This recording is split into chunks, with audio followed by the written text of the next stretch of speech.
उत्तर प्रदेश राज्यातील कानपूर शहरामध्ये मेनकाच्या आईवडिलांनी तिचं लग्न लावून दिलेलं होतं। पती कंपनीत कामाला होता, तर मेनका ही गृहिणी म्हणून काम करत होती। काही वर्ष दोघांच्या संसाराला बहर येण्यास सुरुवातही झाली होती। अचानक पतीचा मृत्यू झाला आणि संसाराला खऱ्या अर्थाने सुरुवातही झाली नव्हती, तेवढ्यात ही घटना घडली होती। आईवडिलांनी तिला माहेर येण्यास सांगितलं, पण ती काय गेली नाही।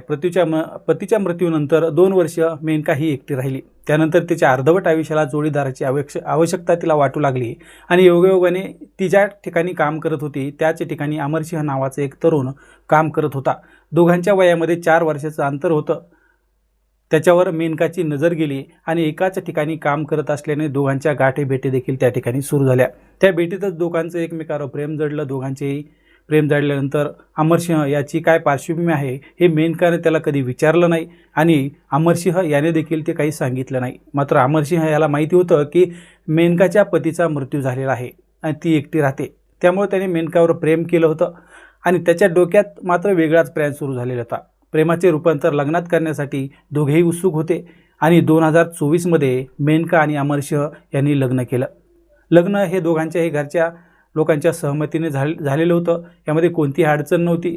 मात्र मेनकाने अर्धवट राहिलेला संसार अमरसिंहाबरोबर सुरू तर केला। त्या विषयात चांगला जोडीदार आला म्हणून ती आता खूप आनंदी झाली होती। दोघेही एकाच ठिकाणी काम करत होते। सर्व संसार अतिशय उत्साह आणि आनंदात सुरू झालेला होता। दोघांच्या संसाराला 1 वर्षांचा कालावधी झाल्यानंतर मेनकाला अमरसिंह याचं यापूर्वीच 2 लग्न झाल्याचं कळालं होतं। त्यावेळी मात्र नेमका हादरून गेली।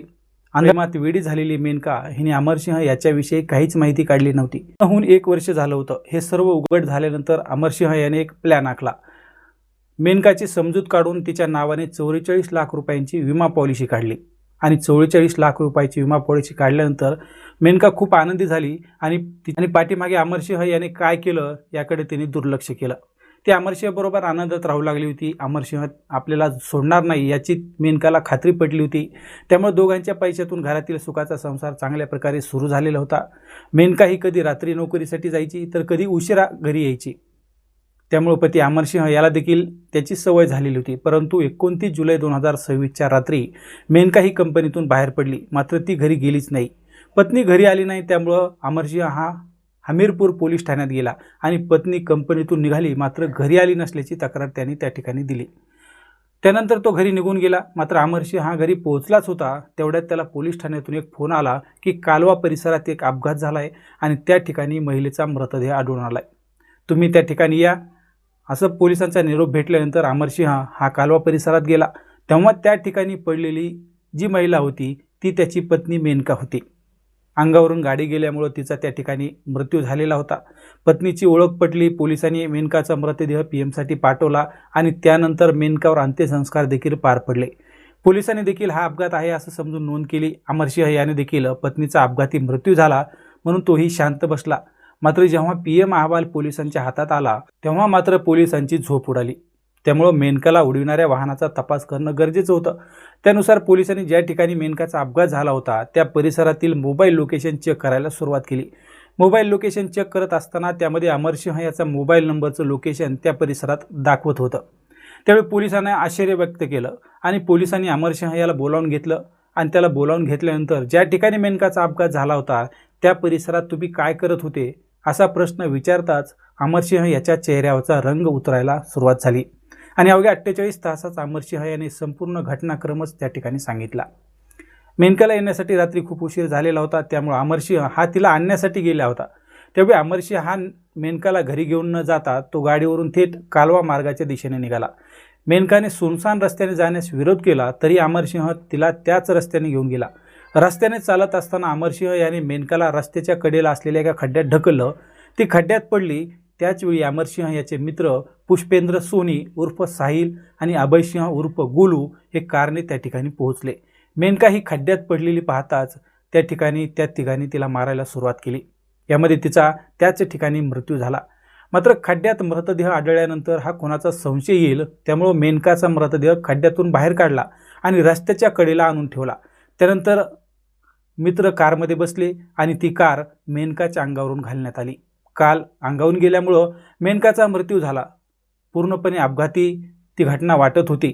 त्यानंतर अमरसिंह हा थेट हमीरपूर पोलीस स्टेशनला पोहोचला आणि त्याने पत्नी बेपत्ता झाल्याची तक्रार त्या ठिकाणी दिली। तिथून तो घरी पोहोचला अशा प्रकारचा घटनाक्रम त्याने पोलिसांना सांगितला. मात्र पत्नीला का मारलं हे जेव्हा त्याला विचारण्यात आलं तेव्हा अमरसिंह यानं सांगितलं की तिच्या नावावर 44 लाख रुपयाचा विमा काढलेला होता. 3 वर्षे तिच्याबरोबर संसार केला. आता तिच्यावरचं मन उठलं होतं. त्यामुळं खून करून जर अपघात दाखवला तर त्या विम्याचे पैसे आपल्याला मिळतील, यामुळे मित्राशी संपर्क केला. त्यांना हे सर्व सांगितलं. त्यामधील विम्यातील 15 लाख रुपये अमरसिंह घेणार होता, तर उर्वरित रक्कम ही तिघांमध्ये वाटली जाणार होती. मात्र सर्व प्लॅन PM रिपोर्ट आणि पोलिसांच्या सतर्क नजरेतून सक्सेस होऊ शकला नाही. पोलिसांनी पती अमरसिंह, अमित गुप्ता उर्फ राम, पुष्पेंद्र सोनी उर्फ साहिल आणि अभय सिंह उर्फ गोलू यांना अटक केली. आरोपीकडून हत्येसाठी वापरण्यात आलेली कार, एक मोबाईल, सिम कार्ड देखील जप्त करण्यात आले. आता पोलिसांच्या म्हणण्यानुसार तांत्रिक पुरावे, घटनास्थळावरून मिळालेले जे काही पुरावे आहेत आणि आरोपीची चौकशी या आधारे ही कारवाई करण्यात आली. सर्व आरोपींना न्यायालयात हजर करून त्याची आता पुढील चौकशी सध्या सुरू आहे. मित्रांनो, लक्षात घ्या, कोण कसा विचार करतोय. पत्नी म्हणून मेनकानं प्रेम केलं, मात्र अमरसिंहाच्या डोक्यातील प्लॅन तिला कधी समजलाच नाही. त्यामुळे तिच्यावर ही वेळ आली. तर अमरसिंह याच्यावर जेलमध्ये जाण्याची वेळ आली. यामधून आपण कोणालाही बदनाम करत नाही, मात्र गुन्हेगारी कोणत्या दिशेने वाटचाल करते यामधून आपल्याला लक्षात येतं. तुम्ही देखील तुमच्या तब्येतीची काळजी घ्या. नंतर पुन्हा भेटूया नवीन घटनेसह. तोपर्यंत धन्यवाद.